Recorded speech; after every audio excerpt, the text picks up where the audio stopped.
Hi everyone, I'm JD from Willowbound Journals, and today I just have a bit of a process video that I'll be playing in the background.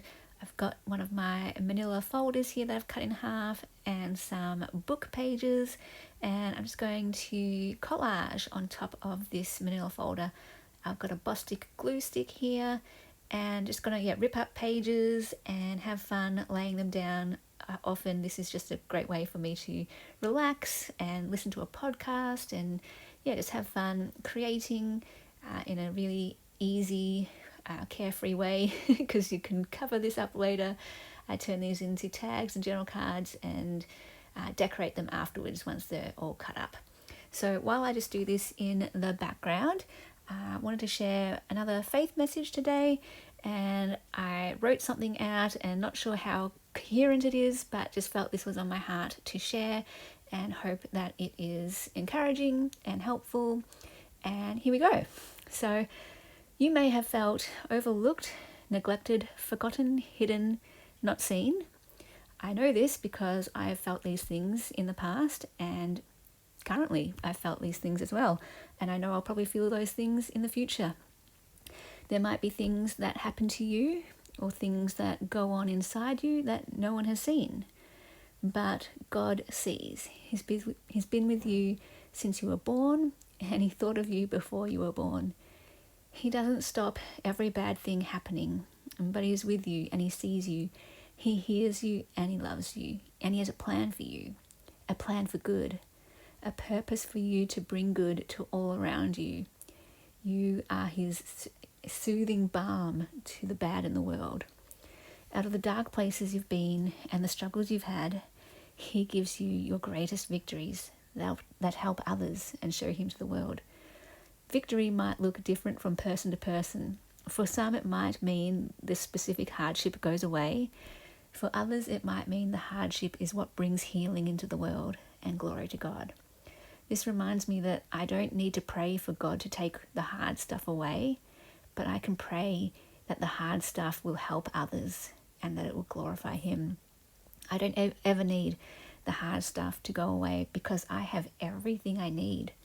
I lack nothing because God gives me his entire self. His light and love, he doesn't hold back. The dark doesn't have to go away because God lights up the darkness. The struggle and suffering don't have to go away because I stand on the firm ground of God's love. Depression and anxiety don't have to go away because it submits to him. I don't need riches or the treasures of a certain type of prosperity gospel because whether I have much or little, I can always be overflowing with joy and peace and love. And when I have those things, there's nothing else I need or want. And this is all easy to say, and we can know all this with a head knowledge, but I found in my life this really only sinks in when you actually live it, when life throws hard stuff at you and you see the goodness of God in it, and when you seek God and find out his goodness and truth and can stand on that rather than your own feelings and thoughts. We all get hard stuff thrown at us. It's a guarantee in this life that suffering will come. We have no control over that. What we do have control over is how we will respond and what we will turn to, what we will listen to and what we will trust. And this part does require some action on our part. I've learned that it's not enough to just let life happen to me to teach and change me. Yes, I've relied on that in the past because that's gotten me a long way. It will get you far, but it won't take you all the way all the time. I've learned it also requires actively seeking God and his truth in amidst those hard times.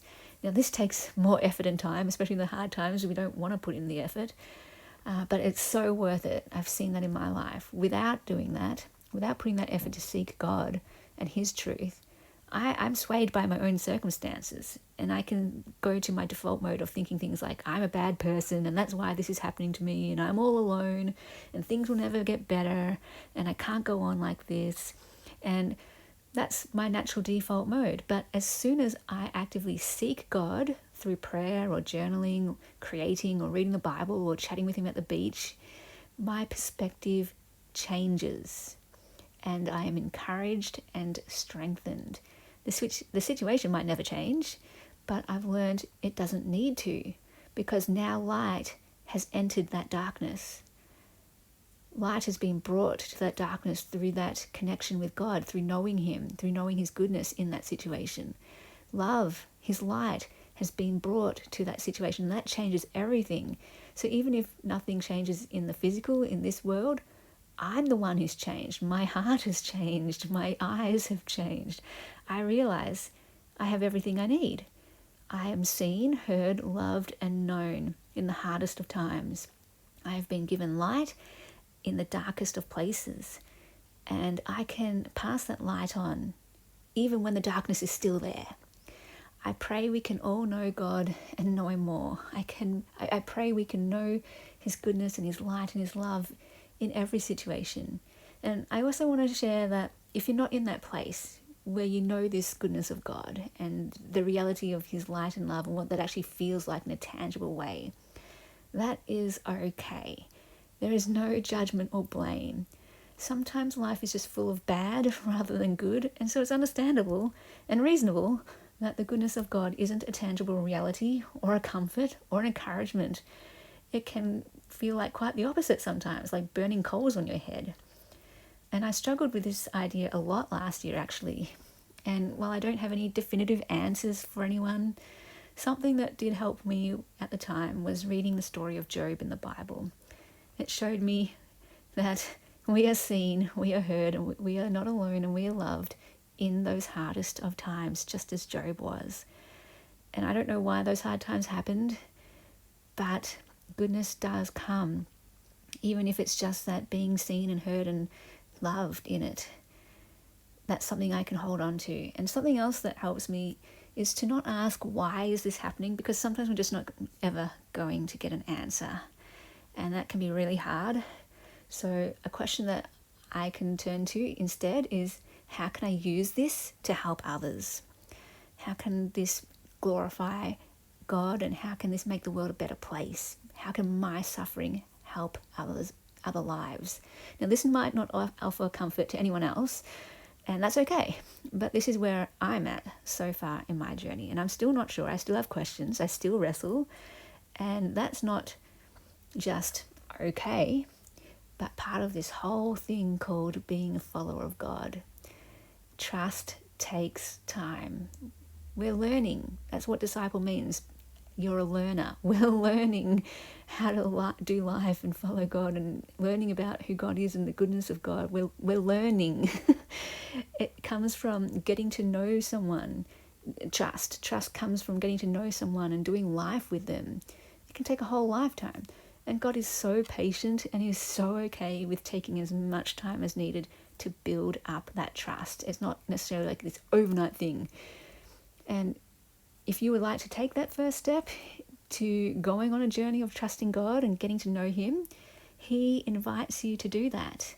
And it's a step that you can take anytime. He will continually invite you and invite you. He will never force you, but he will just always have that door open if you want it, and you can shut it. You are so welcome to shut that door, and that is okay. But he will always invite you, and you can ask him into your life, into your heart, and you can ask him to help you live for him, a life of love and peace and joy that spills over to all those around you. And it's not an easy journey. I can say that. I can put my hand up. There will be struggle, there will be suffering and darkness. That doesn't change. But you will never be alone in it. Good will come out of it, I believe that. And the darkness will be turned to light. Not that the darkness will go away, but that there will be light brought to that situation. So those are my rambling heart thoughts today. I really hope that was encouraging and might meet you where you're at. If not, disregard this. You already have, probably. And a lot of this came from my daily reading of the Psalms, which I started in February and have been continuing through March, where each day I read out a psalm and journal about it and share how it's speaking to me and how God is just taking me on that journey, further down that journey of letting me get to know him more and trusting him more through this method of reading the Psalms. That's an active thing I can do to get to know him more and learn more about his goodness and to trust him more. And I share this daily reading and how I journal through the Psalms through a free Bible journal course that you are most welcome to join anytime. The link is down below in the description box. And I'm super excited because in April I'll be adding to this course by reading a book of the Bible from shortest to longest. And I was supposed to do this in March, but like I said, life happened and went through one of the hardest times of my life, and that's why a lot of this that I've shared here has come out of that time. So looking forward to a new start time of April 1st. And I have decided that one, the Psalms course, will continue to be free, and it's all on the same website. The Psalms and the reading from the shortest books to the longest books, that's all on the same website. And the Psalms course will always be free, but the Bible one, reading the shortest books to the longest, I'm going to make that one paid, but it's going to be super cheap, like $2. Because just so it shows me whenever someone signs up, like the numbers basically. And if no one at the moment, don't actually know if anyone's watching the Psalms videos. So sometimes it kind of feels pointless to even do a video. So if I'm going to do a whole extra lot of videos with the reading from shortest to longest, I want to know that it's going to be worth me filming that, like reading it out and talking about it. If no one's going to listen, there's no point. I can just do that in my quiet time by myself. So at the moment, while it's free, I can't tell if anyone's watching. so I thought, I'll make it like $2, like the price of a cup of coffee, and maybe you can make your own coffee and drink that while you watch the video and read through the Psalms or the books of the Bible yourself. But that's just a way for me to know it'll be worth filming rather than just doing it in my own time. And if no one joins, that way I can know, okay, that's all right. I will just read this in my own quiet daily time for my quiet, gentle daily practice. It's really, really lovely, been so helpful in my life. And if you have any questions about what I've shared in this video or about the courses and how they work, or anything, feel free to leave a comment, or you can email me as well if you would like it to be a bit more private.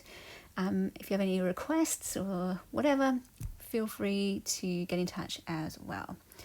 And like I said, hope that was encouraging, and I will see you guys in the next video. Special thank you to my Bye, beautiful guys. patrons who supported me in January. If you would like to become a patron in February, and the link is down below, and that is where you get access to extra videos, all my printables, all my digital kits in my Etsy. There are post tiers, mail tiers, and journal tiers as well. There is a Marco Polo tier and just lots of fun stuff over there. There is also a link to all of my available courses down below in the description box. You can join those anytime for all of my Patreon and courses. They're monthly subscriptions that work just like Netflix or Spotify, and you're charged on the date that you sign up, and you can cancel anytime.